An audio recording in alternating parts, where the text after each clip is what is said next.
जहाँ तक हमने पिछली वीडियो में पढ़ा था उससे आगे कंटिन्यू करेंगे। जो लोग वो वीडियो नहीं देखे हैं, डिस्क्रिप्शन में लिंक है, या आप मेरे चैनल पे जाकर वो वीडियो देख सकते हैं। ये बिल्कुल शॉर्ट नोट्स है, एनसीईआरटी और एससीईआरटी का ये निचोड़ है। ये इंपॉर्टेंट क्वेश्चन है जो बार बार एग्जाम में पूछे जाते हैं और जो बार बार आपको याद करने के बाद भी आपसे याद नहीं होते हैं, वो सारे क्वेश्चन है। इस वीडियो को 2 बार 3 बार देखेंगे, ये सारे क्वेश्चन आपको क्या हो जाएंगे, याद हो जाएंगे, जो आपके हर एक एग्जाम के लिए क्या होगा, इंपॉर्टेंट होगा।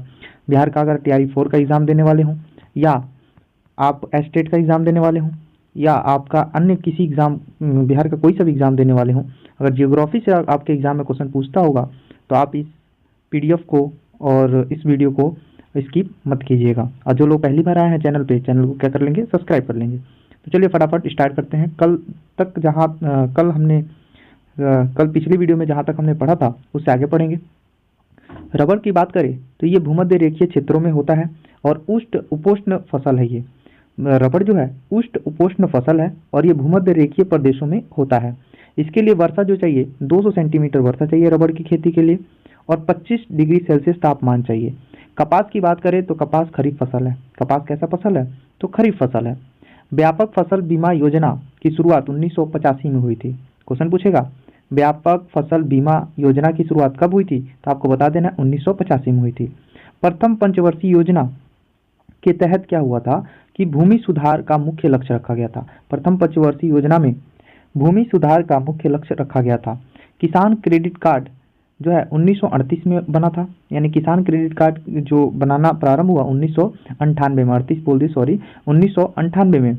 और इसके तहत क्या हुआ, व्यक्तिगत दुर्घटना बीमा योजना इसके तहत लाया गया। व्यक्तिगत दुर्घटना बीमा योजना इसके तहत लाया गया था।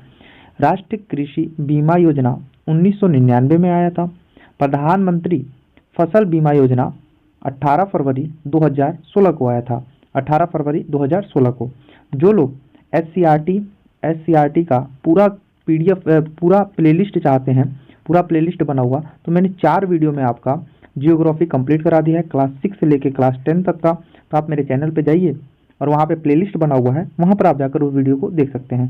फिलहाल अभी हिस्ट्री चल रहा है जिसमें 6 से लेकर 8 तक का सिलेबस मैंने कवर करा रखा है। 9th और 10th का बाकी है, वो भी जल्दी कवर हो जाएगा। आगे ध्यान देंगे, भारत का पहला उर्वरक कारखाना जो स्थापना कब हुआ था, तो 1906 में हुआ था, रानीपेट में।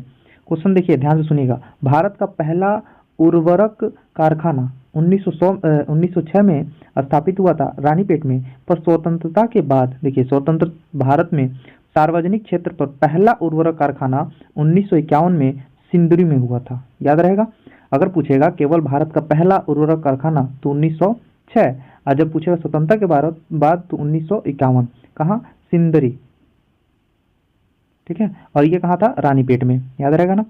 अब पोषक उर्वरक कौन कौन से होते हैं, पोषक उर्वरक कौन कौन से होते हैं, तो नाइट्रोजन, फास्फेट और पोटाश। नाइट्रोजन, फास्फेट और पोटाश ये क्या है, पोषक उर्वरक है। इसी में पोटाश की बात करें तो पोटाश हम लोग आयात करते हैं। आयात मतलब बाहर किसी देश से हम लोग पोटाश क्या करते हैं, खरीदते हैं।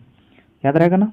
चलिए सीमेंट की बात करें, सीमेंट उद्योग में चूना पत्थर, सिलिका और जिप्सम। चूना पत्थर, सिलिका और जिप्सम, ये तीनों मिलाकर हम लोग सीमेंट का उत्पादन करते हैं, सीमेंट बनाते हैं। चूना पत्थर का, सिलिका का, ठीक है, और जिप्सम का मिश्रण से हम लोग सीमेंट बनाते हैं।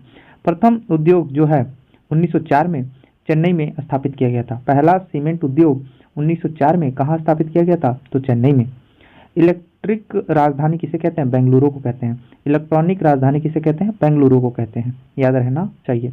वायु प्रदूषण जो है, वायु प्रदूषण से क्या होता है, तो धूले होंगे, स्प्रेयर होगा, कुहासा होगा और धुआं होगा। ये सब किसकी वजह से होता है, वायु प्रदूषण की वजह से होता है। जल प्रदूषण के कारण कागज, लुगदी और रसायन, चमड़ा उद्योग, तेल शोधनशाला, ये सब क्या है, जल प्रदूषण के कारण है। फ्लाई स्पेयर और फोस्को जिप्सम, ये सब क्या है, जल प्रदूषण के भी क्या है, कारण है ये सब। लौह इस्पात उद्योग की बात करें तो लौह अयस्क, नोआ मंडी और बादाम पहाड़ कहाँ है, उड़ीसा में है, और नोआ मंडी कहाँ है, तो झारखंड में है। मयूरभंजक जो कि उड़ीसा में स्थित है। ये सब क्या है, लौह अयस्क यहाँ से मिलते हैं, लौह का अयस्क मिलता है यहाँ से। और लौह इस्पात उद्योग का कारखाना जो लगाया गया था पहली बार, टाटा लौह इस्पात कंपनी, जिसको हम TIS को भी बोलते हैं, इसकी स्थापना 1907 में हुई थी। कहाँ से हुई थी? 1907 में। और ये टाटा लोह इस्पात कंपनी जो है, इसको लोहा कहाँ से मिलता है? तो बादाम पहाड़ से, मयूरभंजक पहाड़ से और नोआमंडी पहाड़ से क्या होता है, यहाँ पर लोह अयस्क आते हैं। यहाँ पे इस कंपनी में 1907 में इसकी कंपनी की क्या हुई थी? स्थापना हुई थी। कहाँ? जमशेदपुर, झारखंड में। याद रहेगा ना। भारतीय लौह और इस्पात कंपनी, जिसे हम IISCO 1918 में स्थापना किया गया था। भारतीय लौह और इस्पात कंपनी की स्थापना 1918 में की गई थी। पहला कारखाना हीरापुर पश्चिम बंगाल में और दूसरा कारखाना कुट्टी पश्चिम बंगाल में 1874 में स्थापना किया गया था। देखिए यहाँ पे देखा जाए तो पहला तो आपका टाटा का हो गया, दूसरा भारतीय लौह इस्पात 1918 में बना था और पहला कारखाना स्थापित हुआ था पश्चिम बंगाल के हीरापुर में और दूसरा कारखाना कुटी पश्चिम बंगाल में इसी के द्वारा स्थापित किया गया था 1874 में। ठीक है, ये सबसे पहले कारखाने थे। क्लियर है ना। तो ये दोनों आपके लिए इंपॉर्टेंट फैक्ट है। बंगाल स्टील कॉरपोरेशन 1937 में स्थापन किया गया था इसी के द्वारा। क्लियर है ना। Visvesvaraya iron and steel works, जिसकी स्थापना 1923 में हुई थी, 1923 में हुआ था। जो मैसूर लौह और इस्पात कॉर्लर्स पहले नाम इसका हुआ करता था। ये विश्वरया जो है, इसका जो नाम पहले हुआ करता था, मैसूर लौह और इस्पात वर्कशॉप के नाम से इसको पहले जानते थे।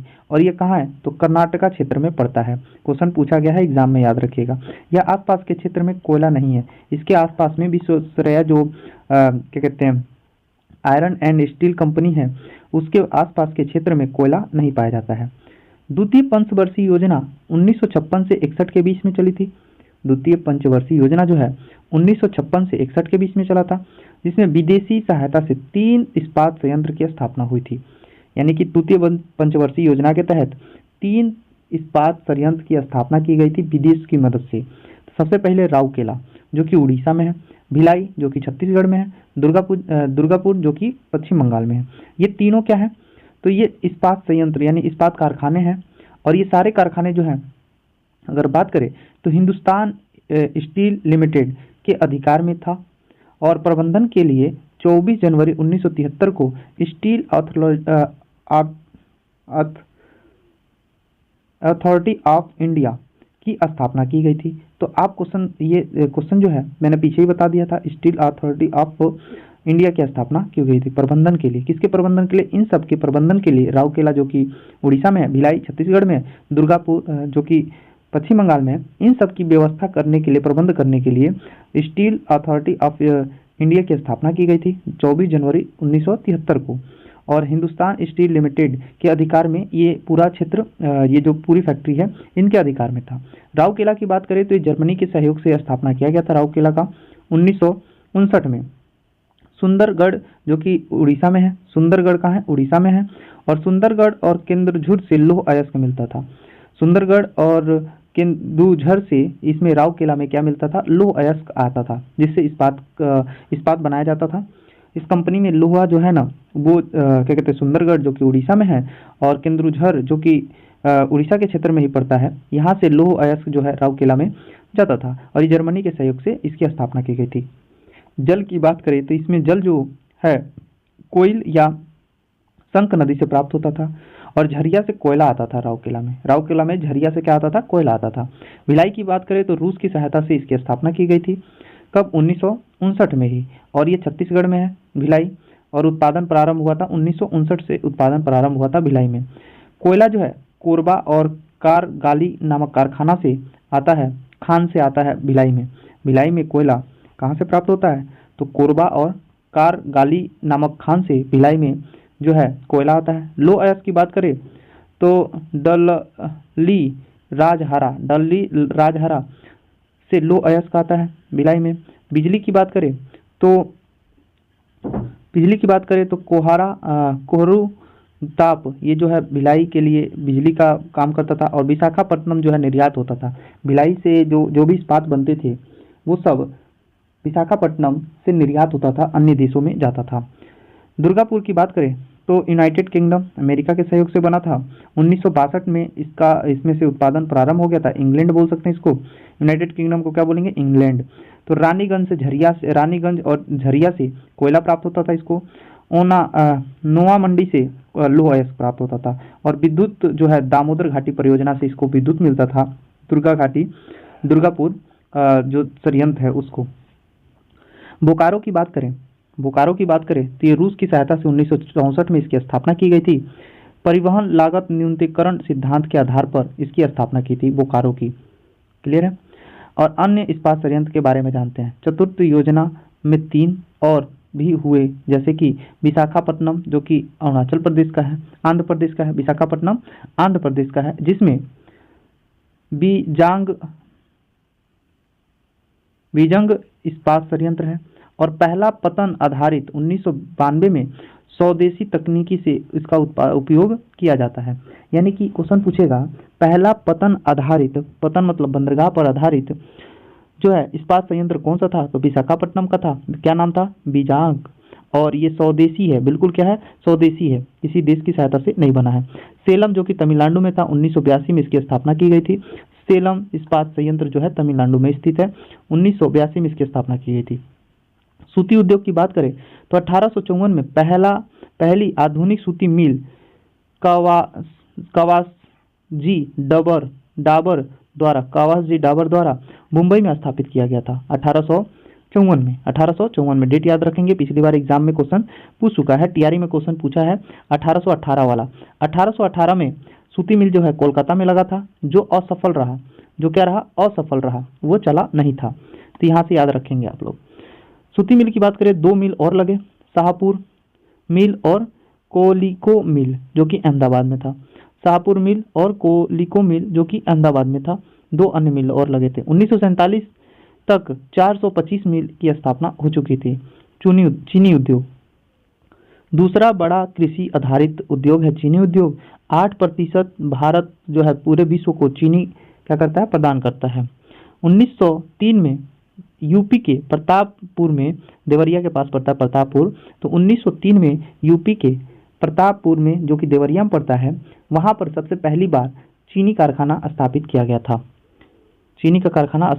गया था। वही बिहार की बात करें तो 1904 के मढ़ौरा में चीनी मिल की स्थापना की गई थी। 1950 और 51 में भारत में 139 कारखाने और 2010 और 11 तक 662 कारखाने चीनी मिल के कारखाने स्थापित हो गए थे। 1961 में क्या हुआ, the national organic chemicals industry limited जो कि मुंबई का पहला रासायनिक उद्योग था। जो था कौन सा था, the national organic chemicals industry limited, जो कि 1961 में इसकी स्थापना हुई थी। नई औद्योगिक नीति जो है 24 जुलाई 1991 को आया था। ये इंपॉर्टेंट क्वेश्चन है। नई औद्योगिक नीति कब आया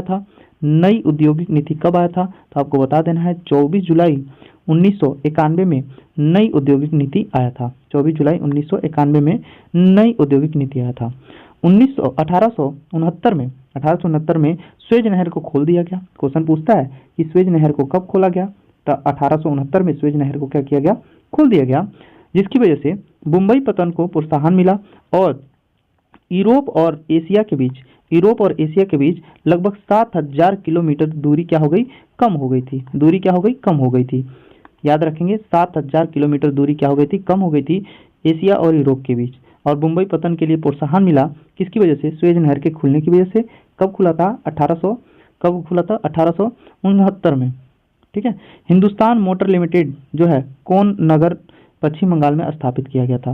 हिंदुस्तान मोटर लिमिटेड कौन नगर में पश्चिम बंगाल में स्थापित किया गया था, याद रहेगा। चलिए आगे बढ़ते हैं इंपॉर्टेंट फैक्ट के साथ। 1855 में रीसरा पश्चिम बंगाल में पहला जूट मिल लगाया गया था। तो पहला जूट मिल कहाँ लगाया गया था, रीसरा में लगाया गया था 1855 में, पश्चिम बंगाल में ये स्थित है। डीजल इंजन कारखाना कहाँ है, चित्तरंजन में है और बनारस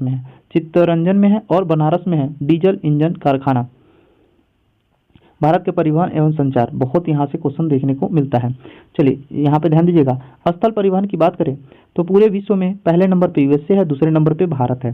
सड़क के मामले में देखा जाए तो नंबर 1 पे कौन है? यूएसए अमेरिका है, दूसरे नंबर पे भारत है। आधुनिक सड़क 1943 में आधुनिक सड़क का निर्माण जो है 1943 में नागपुर योजना के तहत हुआ था। नागपुर योजना के तहत हुआ था। भारत में 62.16 लाख किलोमीटर 2020 और 21 के आंकड़े के हिसाब से इतनी लंबाई है। 62.16 लाख किलोमीटर लंबी सड़क है 2020 और 21 के आंकड़े के हिसाब से, याद रहेगा। आगे ध्यान दीजिएगा। 2020 और 21 के रिपोर्ट के हिसाब से देखें तो राष्ट्रीय राजमार्ग की लंबाई है 13 लाख कह रहे हैं 1,36,440 kilometre.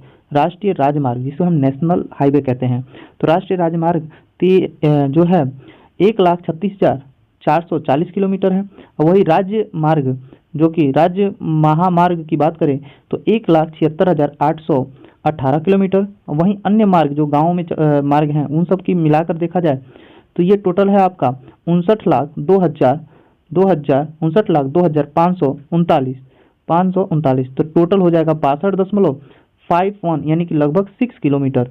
62.6 lakh kilometre 16 lakh kilometre इसकी टोटल लंबाई है, याद रहेगा ना। चलिए, राष्ट्रीय महाराजा मार्ग की लंबाई 1951 में 19,700 किलोमीटर था। 19,700 किलोमीटर था जो 30 नवंबर 2022 को 1,44,634 किलोमीटर हो गया है। पूरे देश में 2% है। राष्ट्रीय महामार्ग की लंबाई पूरे देश का 2% जो है लंबाई है। इसको हम NHAI की स्थापना 1995 में हुई थी। नेशनल हाईवे अथॉरिटी जो एजेंसी की स्थापना हुई थी 1995 में हुई थी। अब यहाँ पर ध्यान देंगे, स्वर्णिम चतुर्भुजीय मार्ग की बात करें तो ये इसकी टोटल लंबाई है 5,846 किलोमीटर। 5,846 किलोमीटर जो 4 से लेकर 6 लेन का लंबा ये बनेगा, जो दिल्ली, मुंबई, कोलकाता और चेन्नई को जोड़ेगा। दिल्ली, मुंबई, कोलकाता और चेन्नई को जोड़ेगा। और ये टीआरई का एग्जाम में क्वेश्चन पूछ चुका है। टीआरई एग्जाम में क्वेश्चन पूछ चुका है।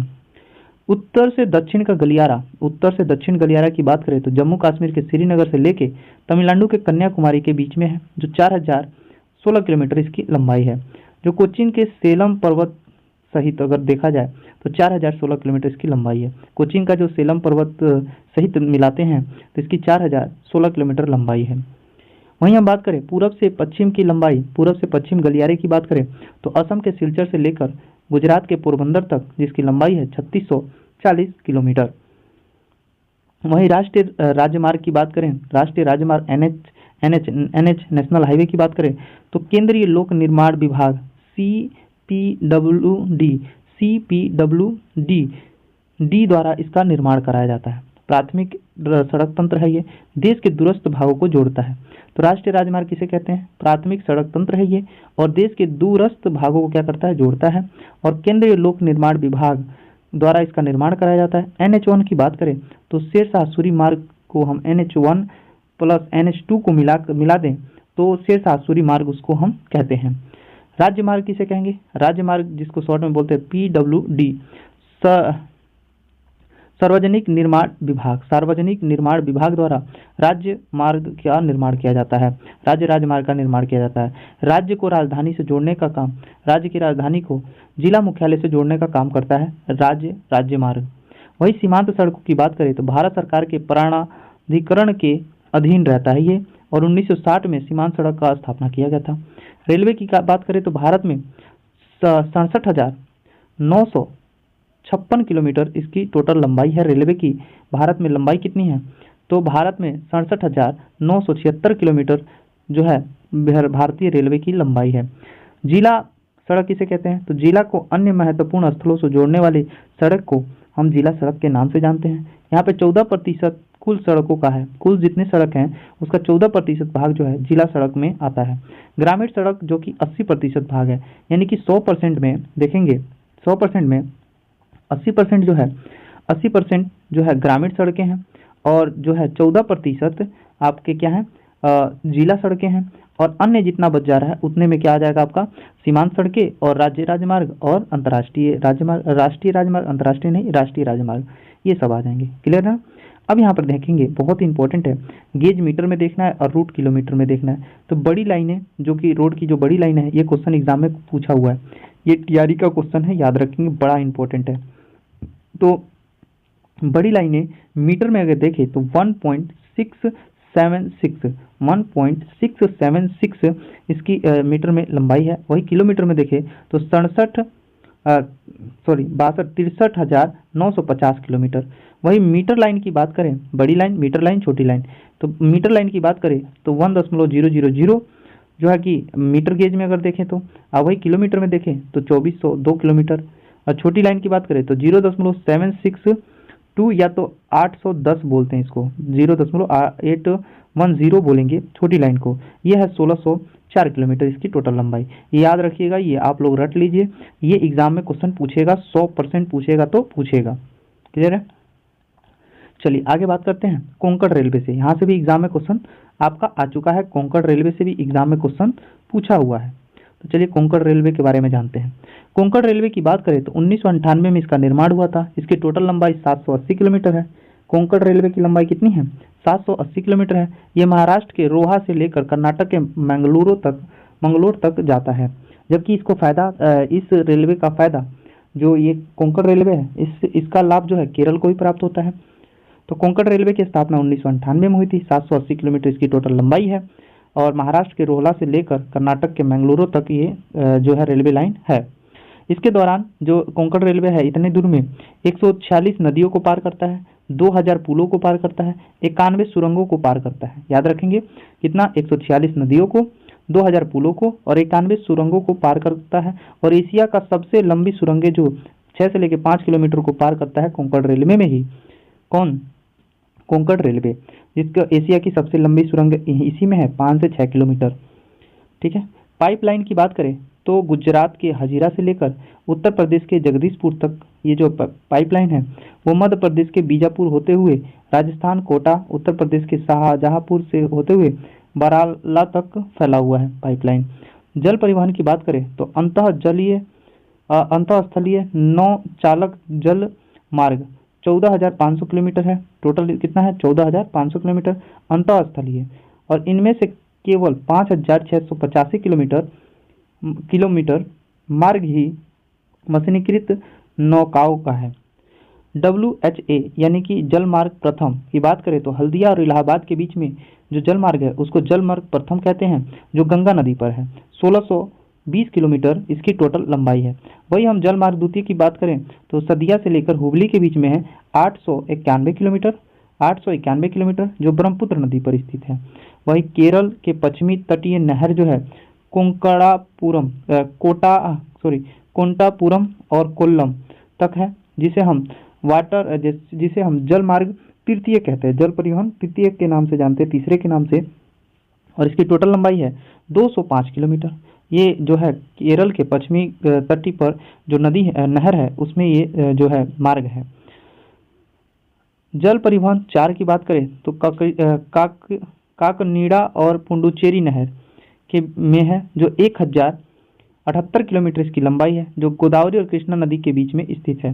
गोदावरी और कृष्णा नदी में जो है ये रास्ता है। कहाँ से कहाँ तक? तो काकनीड़ा और पुडुचेरी नहर तक।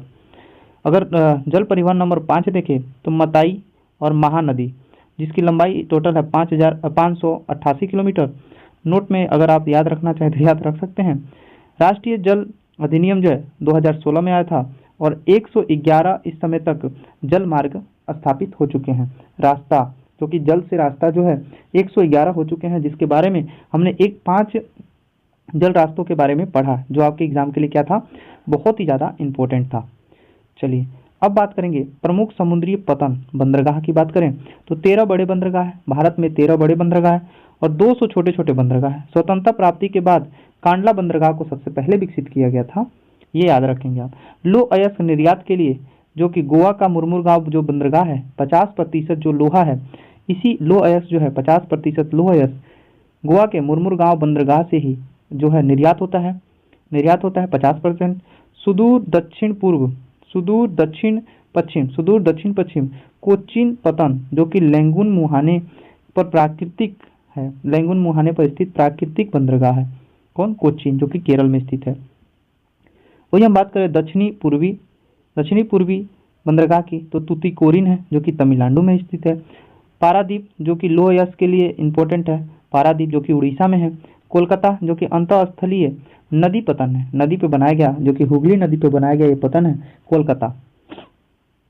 अब बात करेंगे वायु परिवहन के बारे में। चलिए भैया वायु परिवहन के बारे में भी देख लेते हैं। 1953 में वायु परिवहन का राष्ट्रीयकरण किया गया और दो निगम एयर इंडिया लिमिटेड और इंडिया एलायंस दो थे, दोनों को 2007 में विलय कर दिया गया। दोनों को 2007 में विलय करके इंडिया का विलय एयर में कर दिया गया, इंडिया का विलय एयर में कर दिया गया। यानी कि इंडिया एलायंस का जो है विलय किस में कर दिया गया, एयर में कर दिया गया, एयर एलायंस में। उसके बाद 1933 में क्या हुआ, यहाँ पर ध्यान दीजिएगा। शुरुआत जो है वायु परिवहन की शुरुआत सबसे पहले 1911 में इलाहाबाद से नैनी के बीच में उड़ान, मैंने पहली बार जो है वायु परिवहन की शुरुआत की गई थी इलाहाबाद से नैनी के बीच पहली बार 1911 में। और विमान डाक सेवा पहली बार मैंने डाक भेजने का काम किया गया था। 1933 में इंडियन नेशनल एयरवेज कंपनी की स्थापना हुई थी। क्वेश्चन पूछेगा इंडियन नेशनल एयरवेज कंपनी की स्थापना कब हुई थी, 1933 में। 1981 की बात करें तो वायुदूत नामक तीसरे निगम की स्थापना हुई थी। वायुदूत नामक तीसरे निगम की स्थापना कब हुई थी, तो 1981 में हुआ था। पवन हंस लिमिटेड की स्थापना अक्टूबर 1985 में हुआ था। यह एक हेलीकॉप्टर था। पवन हंस लिमिटेड की स्थापना अक्टूबर 1985 में हुआ था, जो एक ये क्या था, हेलीकॉप्टर था। 1947 में चार बड़ी बड़ी कंपनियां थी, Indian National Airways, Tata Sons Limited, Air Service of India, Deccan Airlines. ये क्या थी, बड़ी बड़ी कंपनियां 1947 तक बन चुकी थी। केंद्रीय फिल्म प्रमाणिक बोर्ड की बात करें तो सिनेमैटिग्राफ एक्ट 1952 में स्थापित किया गया था। 1952 में क्या किया गया था, स्थापित किया गया था। भारतीय एवं विदेशी फिल्मों को प्रमाणित करने के लिए बनाया गया था केंद्रीय फिल्म प्रमाणिता बोर्ड बनाया गया था, जो कि इसमें भारत की फिल्में और विदेश की फिल्मों को प्रमाणित किया जाता था। रेडियो का प्रसारण, रेडियो को पहली बार प्रसारण जो है 1923 में हुआ था। रेडियो क्लब ऑफ बम्बई से, रेडियो क्लब ऑफ बम्बई से पहली बार रेडियो का प्रसारण जो है 1923 में हुआ था। 1936 में ऑल इंडिया रेडियो और 1957 में आकाशवाणी में बदल दिया गया। यानी 1936 में जो रेडियो था इसको टोटल मिला के जितने भी रेडियो सेंटर थे सबको मिला के ऑल इंडिया रेडियो बनाया गया। बाद में क्या किया गया, 1957 में इसको आकाशवाणी नाम दे दिया गया। ऑल इंडिया रेडियो का नाम आकाशवाणी कर दिया गया था 1957 में। टेलीविजन की बात करें तो 1959 में प्रारंभ हुआ था। पहली बार टेलीविजन 1959 में प्रारंभ हुआ था और 1976 में टीवी को ऑल इंडिया रेडियो में विलय कर दिया गया। टीवी को ऑल इंडिया रेडियो में विलय कब किया गया, 1976 में किया गया। और दूरदर्शन डीडी इसका नाम रख दिया गया, दूरदर्शन रख दिया गया। 25 अप्रैल 1982 को रंगीन दूरदर्शन सेवा प्रारंभ हुआ। 25 अप्रैल 1982 को रंगीन दूरदर्शन सेवा प्रारंभ हुआ था। 15 सितंबर 1959 को ब्लैक एंड व्हाइट से दूरदर्शन सेवा शुरू हुई थी। दूरदर्शन सेवा जो शुरू हुई थी ब्लैक एंड व्हाइट सेवा से शुरू हुई थी। देखिए जनसंख्या वृद्धि के 3 घटक हैं, यानी जनसंख्या वृद्धि के 3 घटक, जन्म दर, मृत्यु दर और प्रवास। यानी कि अगर मृत्यु कम होगा तभी जनसंख्या बढ़ेगा, जन्म अधिक होगा तभी जनसंख्या बढ़ेगा, लोग एक जगह छोड़ के दूसरी जगह जाएंगे तब वो जनसंख्या बढ़ेगा। अब हम बात करें उत्तर अमेरिका, दक्षिण अमेरिका और ऑस्ट्रेलिया में कुल जनसंख्या से भारत की जनसंख्या अधिक है। यानी कि इस महाद्वीप की बात कर रहे हैं, उत्तर अमेरिका महाद्वीप, दक्षिण अमेरिका महाद्वीप और ऑस्ट्रेलिया महाद्वीप को मिला दिया जाए तो जितनी जनसंख्या इन तीनों महाद्वीप पे उतना अकेले भारत में है। देखिए भारत में कितनी जनसंख्या है। भारत की जनसंख्या का घनत्व की बात करें तो 1951 में 117 था। भारत की जनसंख्या घनत्व, पूरे भारत की जनसंख्या घनत्व की बात करें तो 1951 में कितना था, 112 था, जो 2001 में बढ़कर कितना हो गया, 382 हो गया। 382 हमारे भारत के जनसंख्या घनत्व है। वहीं बात करें अरुणाचल प्रदेश का 17, जो सबसे कम जनसंख्या घनत्व है। दिल्ली का 11,297, जो सबसे अधिक केंद्र शासित प्रदेशों में देखा जाए तो सबसे ज़्यादा जनसंख्या घनत्व जो है 11,297 दिल्ली का है। बिहार का 1102 है, जो कि भारत की सबसे ज़्यादा राज्यों में देखा जाए तो सबसे ज़्यादा जनसंख्या घनत्व तो बिहार में ही है, 1102। पश्चिम बंगाल 1029 है, उत्तर प्रदेश 829 है, और केरल की बात करें तो 854 है, और तमिलनाडु की बात करें तो 555 जनसंख्या घनत्व है। कायकीय जनसंख्या घनत्व की बात करें तो कुल जनसंख्या और निगल कृषि क्षेत्र, अगर हम भाग कर दें इसमें कुल जनसंख्या में निवरल कृषक क्षेत्रों में भाग कर दे तो कायांकिक जनसंख्या घनत्व हमें मिल जाएगा। अब बात करें रुद्र एवं स्थिर प्रवास क्या है, तो 1901 से 1921 के बीच में जो है ये स्थिर रहा, यानी जनसंख्या नहीं बढ़ा था। 21 तक ऋणात्मक वृद्धि रही। जनसंख्या विस्फोट जो है 1951 से 81 के बीच में रहा, यानी जनसंख्या बहुत तेजी से बढ़ा 1951 से 1981 के बीच में। वही बोले राष्ट्रीय युवा नीति जो है फरवरी 2014 को आया था, राष्ट्रीय युवा नीति फरवरी 2014 को आया था, जिसमें 15 से 29 वर्ष के लोगों को युवा कहा गया। क्या किया गया? युवा कहा गया। 15 से 29 वर्ष के लोगों को युवा कहा गया था। कौशल विकास एवं उद्यमिता जो है 2015 में इसकी स्थापना की गई थी। कौशल विकास और उद्यमिता का जो स्थापना किया गया 2015 में किया गया था। 2011 में गाँव की संख्या 6,40,867 थी। याद रखेंगे 2011 के जनगणना के अनुसार भारत में गाँव की संख्या कितनी थी, तो 6,40,867 गाँव थे।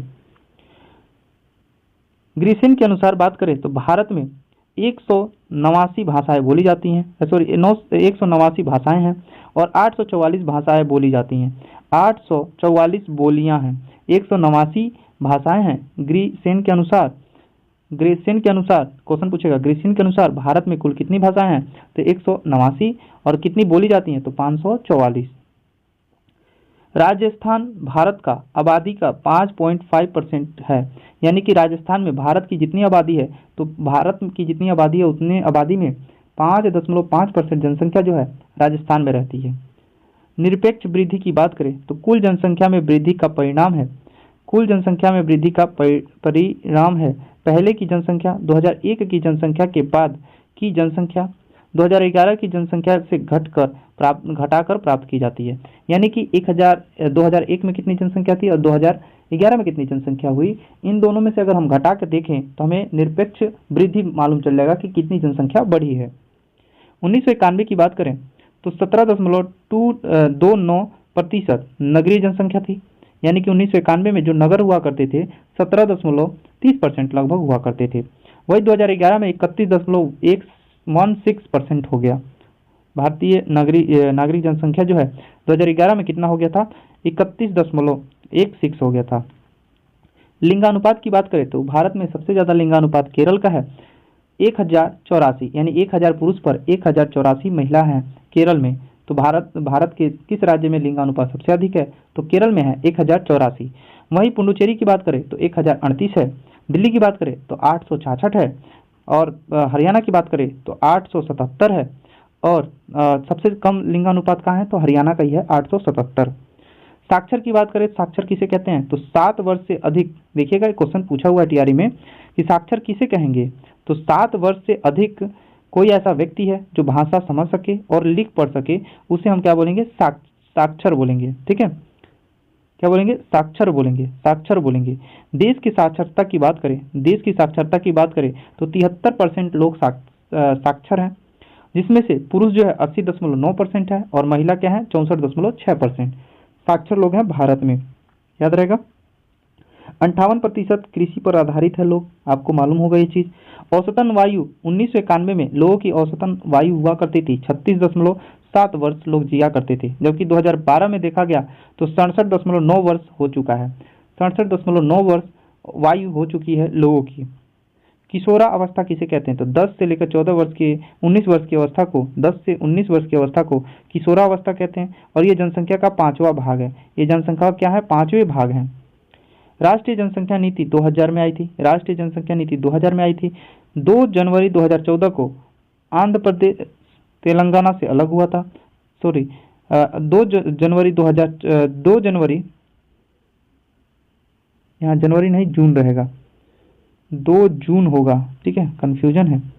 2 जून 2014 को अरुणाचल प्रदेश से जो है अरुणाचल प्रदेश कह रहे हैं, आंध्र प्रदेश से तेलंगाना को अलग कर दिया गया। तो 2 जून 2014 को आंध्र प्रदेश से तेलंगाना को अलग कर दिया गया और 31 अक्टूबर 2019 को अंडमान निकोबार द्वीप समूह अंडमान निकोबार यहाँ पे लिख दिए हैं। यहाँ पे याद ध्यान दीजिएगा, यहाँ पे होगा जम्मू कश्मीर। क्या होगा? जम्मू कश्मीर और लद्दाख को 2 केंद्र शासित प्रदेश बना दिया गया।